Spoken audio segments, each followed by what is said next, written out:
जय श्री माता जी। हम सब श्री माता जी को नतमस्तक होकर नमस्कार करेंगे, बंधन लेंगे। Let's all bow down to Shri Mata ji, offer our pranams and take बंधन।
एक महामंत्र और श्री गणेश मंत्र।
अपने नाड़ियों और चक्रों के शुद्धिकरण के लिए हम अपने आप को संतुलन की क्रिया करेंगे. Let's try to balance our nadis and chakra and cleanse. अपने बाएं हाथ श्री माता जी की ओर, दाहिने हाथ को जमीन पर या जमीन के ऊपर. Let's place our left hand towards Shri Mataji, the right hand to place either on the Mother Earth or towards the Mother Earth. Shri Mata जी, कृपा करके हमारे इड़ा नाड़ी शुद्ध एवं निर्मल कीजिए. श्री माता जी, please cleanse and purify our left side.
धीरे से अपने दाहिने हाथ गोदी में श्री माता जी की और अपने दाहिने हाथ रखते हुए बाएं हथेली को आकाश की तरफ. Let's slowly place our right hand towards Shri Mataji on our lap. The left hand, palm facing upwards, next to the left ear. Shri Mataji, कृपा करके हमारे पिंगला नाड़ी शुद्ध एवं निर्मल कीजिए. Shri Mataji, please cleanse and purify our right side.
अपने बाएं हाथ भी गोदी में लाएं, दोनों हाथ श्री माता जी की ओर.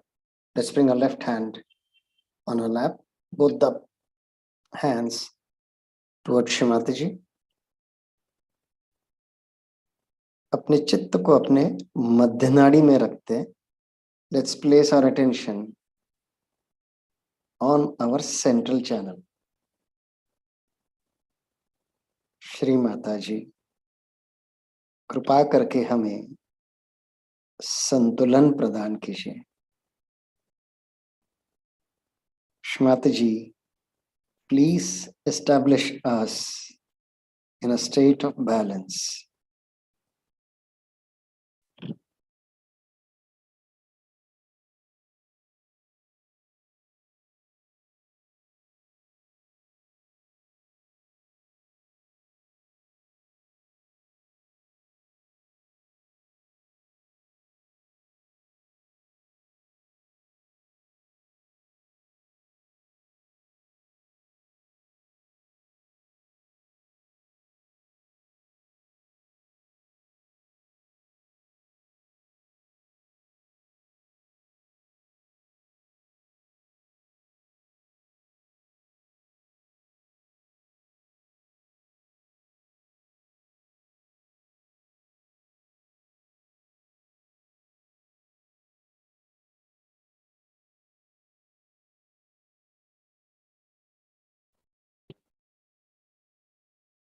अब अपने चित्त को अपने सहस्त्रार पर रखते हैं.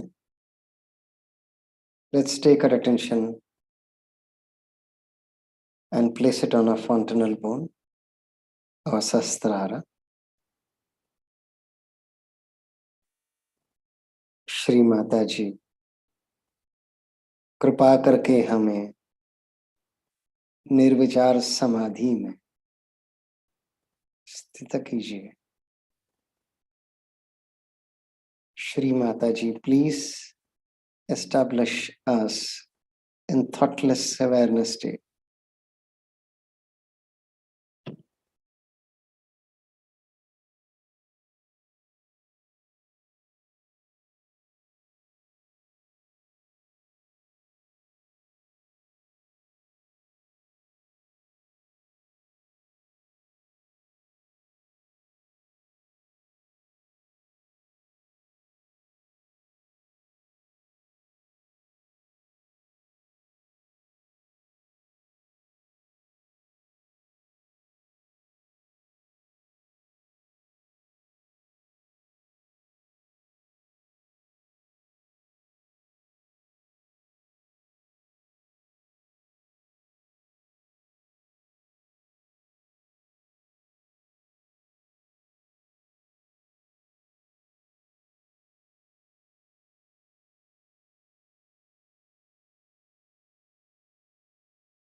अब हम श्रीमाता जी के अमृतवाणी सुनेंगे.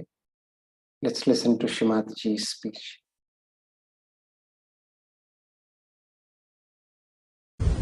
Birthday of your mother and all such celebrations have a very deep significance.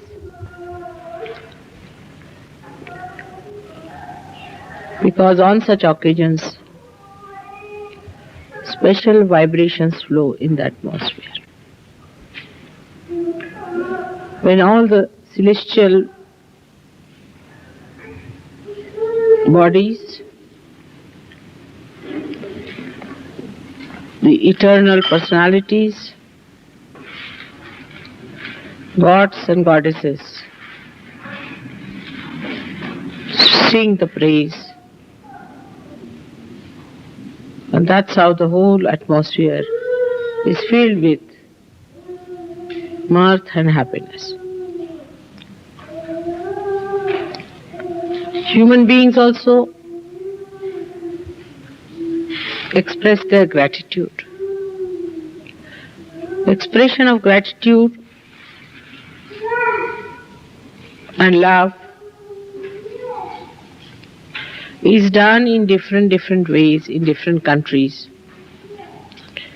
But the substance remains the same and the forms change.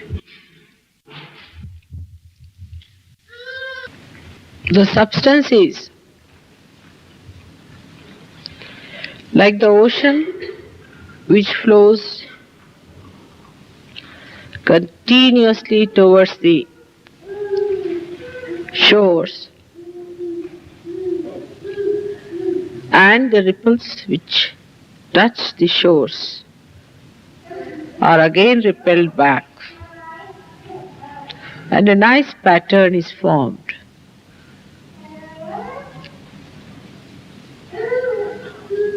It is such a spontaneous thing, and is so beautiful. Creates such a beautiful pattern in the atmosphere. All these waves, when they weave together the pattern of love, they soothe human beings, they enchant human beings, and the whole thing is very blissful. On such occasions, a special type of feelings develop, which we cannot express in words. So, the expression could be in any form. But the main thing is the expression. God has expressed himself by creation, by creating this creation, while the creation has to express its gratitude by glorifying him. And this play must go on eternally. It's the most beautiful play. Those who indulge into this play lead an eternal life. That life is unending, never breaks, and binds the whole universe with its beautiful music.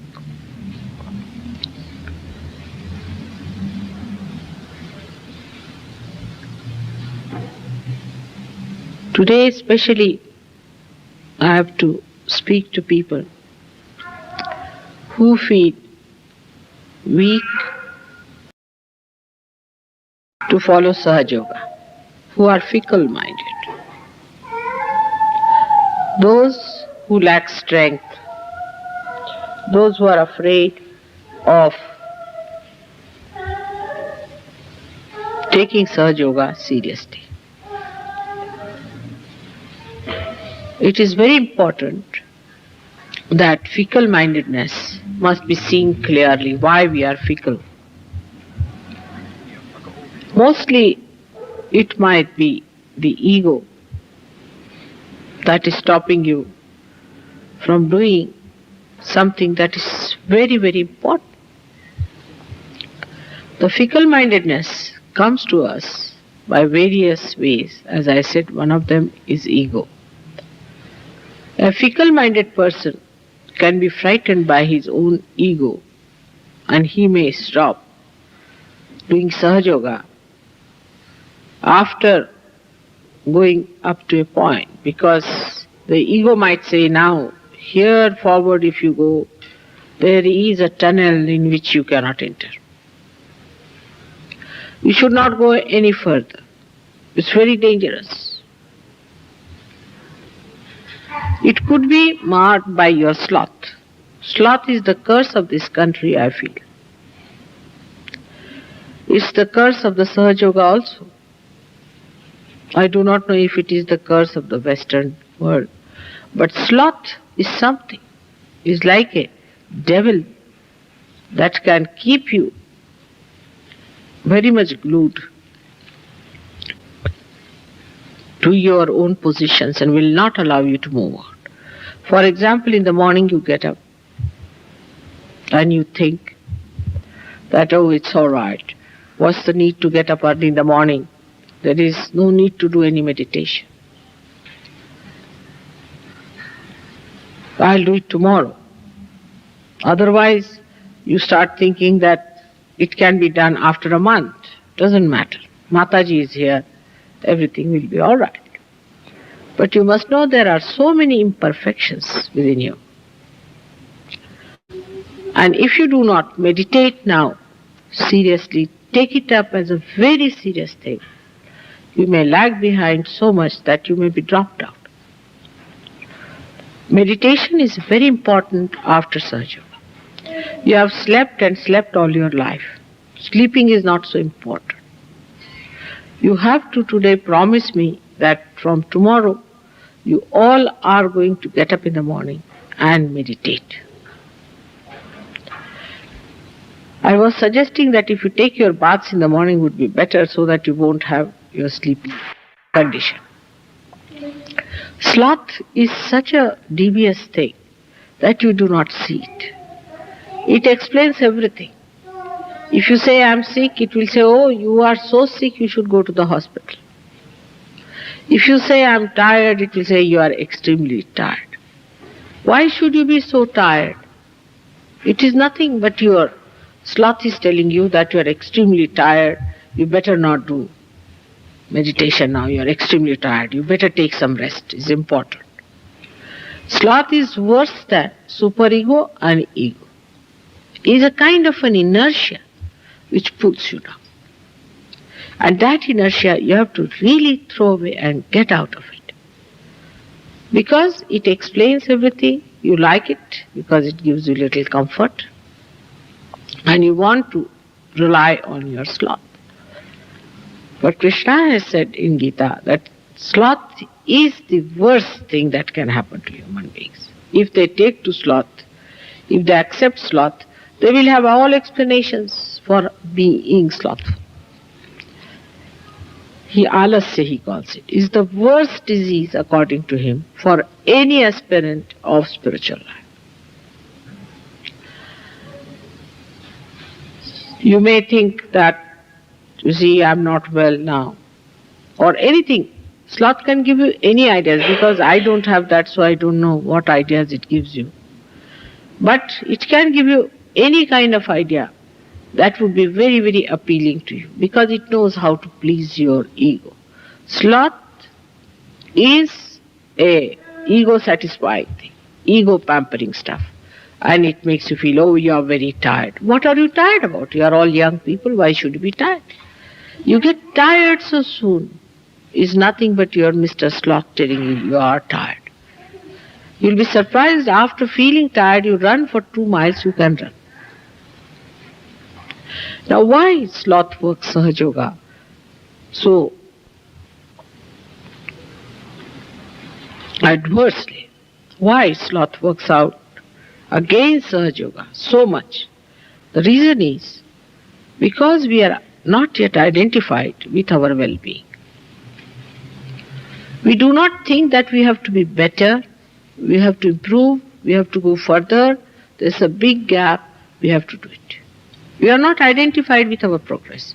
Supposing if I tell you in England that if you run 2 miles every day in the morning, you will get a beauty prize. 99.9% people or women of this country would be running early in the morning. Supposing if somebody tells men that you will get Mr. Universe if you run every day 5 miles in the morning, there will be, 99.999% people may be running that. Because we are identified with that kind of a competition, which is very materialistic,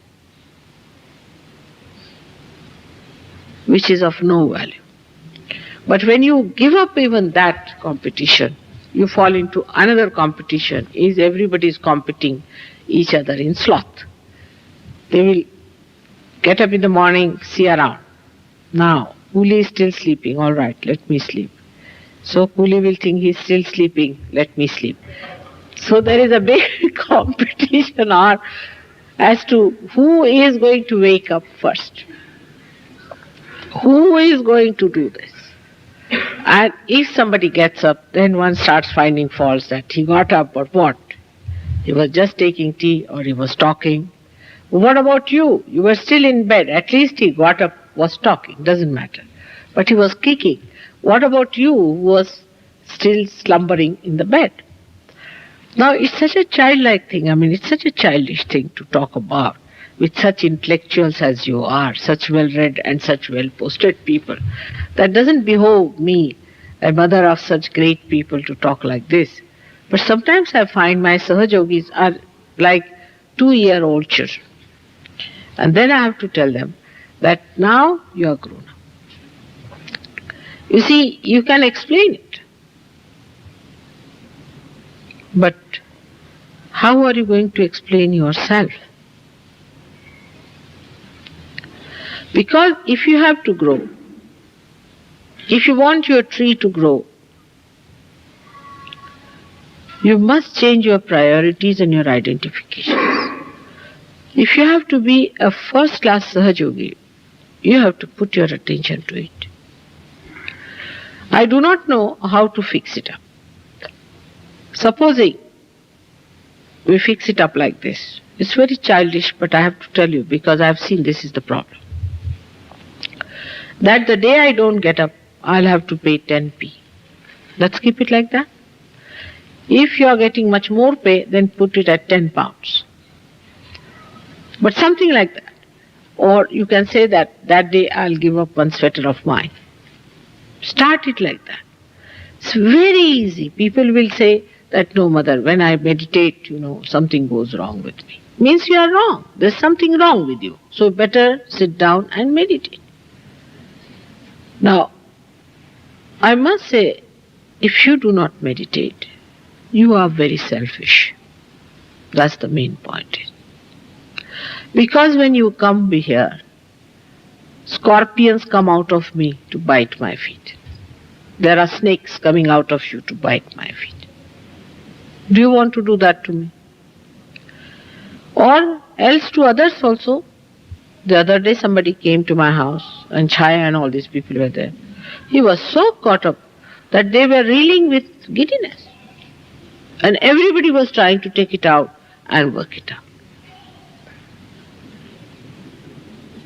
If you want Sahaja Yoga to work out in this country and in the West, we have to understand our own value. And we must work it out every time if you are catching. Every time you meet me, you are catching. Then how are you going to feel the Kundalini? You must know how the Kundalini moves within yourself. Say where it is, how far it has gone. At least, there should be at least 10 people like that, minimum. Because I have worked here so hard. You don't know, I didn't work so many years in India. And there will be at least 80% people who can feel the Kundalini moving. It is here, it is there, it is there. And some people feel over-satisfied with their progress also. It is like a whole group of people going somewhere. Say a tug of war. Even one person moves 2 steps forward than where he is, the whole thing moves. But we do not see to the people who are moving it towards them. What we always see is, how can we compete with the person who is not moving? If he is moving back 2 steps, we can move up back 3 steps. This kind of attitude will not help us. You know that Sahaja Yoga is the only way, is the only method that divine grace has given you, by which you are going to transform the whole world. And lazy lumps, how can they help Sahaja Yoga? Laziness is the worst thing. Today, I know today is not a day to say all these things, but you all have to promise to me that you are going to give up your laziness, swaha. That's what I have seen, that whenever I meet you people, you are caught up. The another thing which goes against Sahaja Yoga is, I have told you 100 times, I don't know how many times, is to talk ill about other Sahaja Yogis. We are all part and parcel of one body. Say we are all part and parcel of one hand. Now, if this finger starts talking ill about this one, what is it going to do? Talking ill about each other is a very wrong thing. So, today also decide that we will never talk ill about anybody else, but we look at ourselves. What is our position? I have seen people passing remarks about other people who themselves are very badly caught up and not worried about themselves. Now, by this, how are you going to improve? If you do not pay attention to yourself and pay attention to others, you cannot improve. So, another promise should be that we will not talk ill about other Sahaja Yogis. But no Sahaja Yogi should take anything for granted. We have to really work very hard. So, second habit of talking ill about other Sahaja Yogis should be swaha, and thinking even about it. You are absolutely cutting the threads of Sahaja Yoga, which are very sweetly woven. Now, you would be generous to me, I know. You can be very generous. You have given me a very beautiful painting. I am very thankful to you. But try to do it to others also, generosity. You should be really bound together, and you can see then what we can produce. You have seen how nicely we did the exhibition. Everybody was enamored. Everybody was very happy that you did so well. It was such a joyous thing, and everybody was congratulating the telephone to me. They said how they are together. There was no quarrel, no fighting, nothing. They did it so well. So tell your mind that how dare you think against any Sahaja? Do you know all of you are saints of the highest caliber? And this kind of wretched nonsensical thing, so low level, how can you do? I may talk ill about others. I may say that he's bad. Just to test you, so many times I do that. To see how you feel about someone. If I say somebody is bad, just keep quiet. It will have two purposes. One will be that if you are sympathizing with someone, so I am saying don't sympathize. Because you are sympathizing with the wrong person. Or maybe I am just testing you.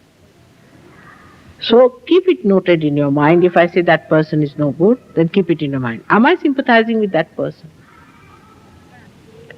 This negative sympathy is very common. So third promise should be that we will not sympathize. If you sympathize means you share the pathos of others. You have to just share the joy of another person. So we will not sympathize with others, with anyone, but we will share the joy of another person. The part that is joy of another person we are going to share, and look out for the joy. Try to see the good points. Some people just cannot. That's how you dominate each other. That's the wrong thing. In a growth of vital importance, it is important to know what are the vital parts. If you try to press one vital part, you cannot grow also, because you are all supported together. So the third thing is, you have to promise that you are not anymore going to sympathize with anybody else. None of you can love as much as I can love. And then one should know that if you have sympathies, there is no need at all. But you should have feelings for it. Now, every human being has a character and a temperament. Apart from his self is his spirit, which is pure in its own form. It just gives vibrations, tells you right, left and all that. But everybody has a character is important, because the light that is burning in a candle can be different style, another different style looks nice, variety looks nice, it gives you beauty. So your character you must know, respect your character and enjoy the character of another person. I really enjoy your characters and how sweetly you behave towards your own characters. But temperament is not yourself. Temperaments you must give up. Temperaments are horrid things. You give up your temperaments, but keep to your character. A character is something so great, is something so sweet. And I see that character in a person. And I feel that how is it they are not identifying with their character but with temperament? For supposing somebody has a temperament of saying something silly, it's a temperament. So, you just say, what is this going on? Why am I saying things silly? I better get rid of it. Somebody has a temperament of getting boiled up very fast. So, you see to it that this temperament is not your character. But some people are so low level that even in their character you can find something going on and on and on, which is their temperament has become one with their character. So try to separate. First of all, you separate yourself from your temperament to your character. And in that character, you enlighten your light. See how beautiful you will be. You will enjoy each other much more. Now, when you are with me, I know everything about you, no doubt. Everything. In your mind, what's going, I read minds. I read everything. But what I see is your light. Then what I see is your character. Do not bother about your temperament. But a time comes when this temperament becomes more dominant thing. You become so much identified with dominant. I am like that. I am like that. What to do? I am like that. It happens to me. I. So the fourth resolution should be no more I. We are not going to talk about I think, I believe. Who are you? I believe. Now who are you? Are you Jesus Christ? That your beliefs and your faiths are that great. So we should say we believe. We are like that. Now we have to move in one body. With all our different characters, we have to say we. We, which are part and parcel of one personality. So always say we. And this is how we must know that these temperaments are the things which keeps us out from everyone. Temperaments can be somebody is a crying baby. Then that person will remain a crying baby for such a long time till I'll break my head. If somebody is a frightened person, he'll be always frightened like that. You say anything? Frightened. It's useless. Why to be like that? You be normal. If you have that kind of a temperament, you be normal is not good. Some person is an aggressive person or a hot-tempered person. He'll be losing temper all the time. That's a temperament again. That's not his character. Character shows in small, small things. I'll show you a character. Now, a person has a character that he's very generous.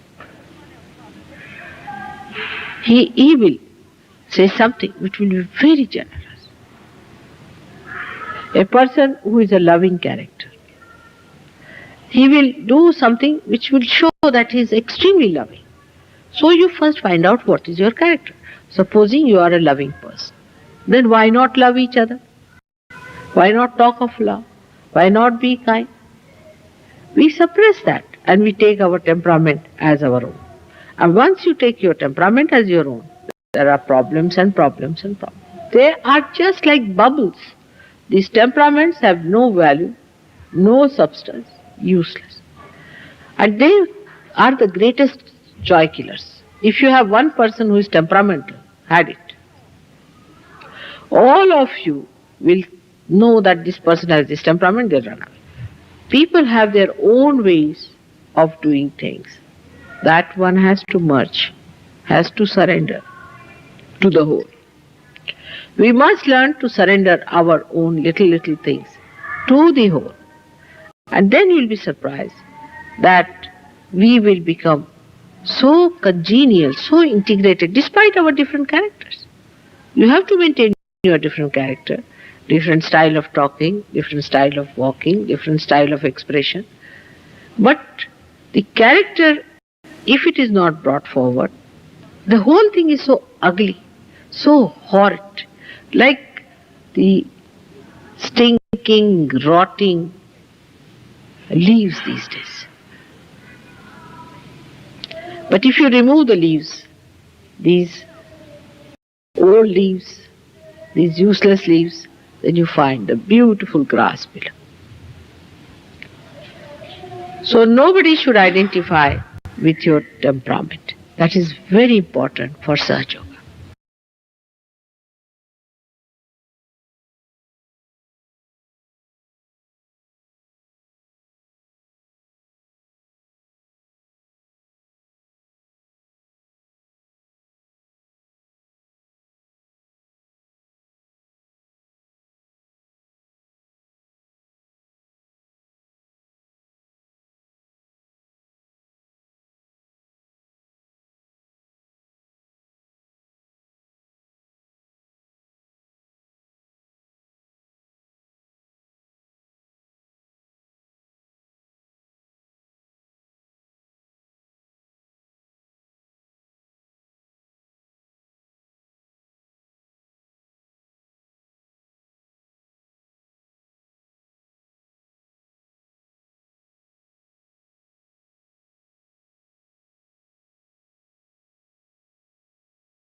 जय श्री माता जी।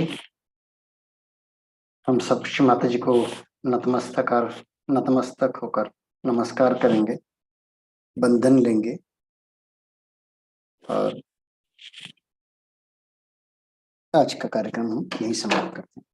Let's all bow down to Shri Mataji, offer our thanks and conclude today's program. Jai Shri Mataji.